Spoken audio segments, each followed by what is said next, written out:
పెళ్ళయి పిల్లలు పుట్టేసిన తర్వాత మన ఇంట్లో మనం ఉంటాం కాబట్టి అమ్మ చేత జడేయించుకోవడం కుదరదు.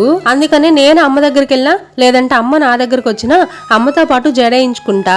చిన్నప్పుడు మా అమ్మ జడేస్తుంటే అసలు కుదురుగా కూర్చునేదాన్ని కాదు, అటు ఇటు కదిలేదాన్ని. అంతేకాకుండా మా అమ్మ వేసిన జడలకి పేర్లు కూడా పెట్టేదాన్ని.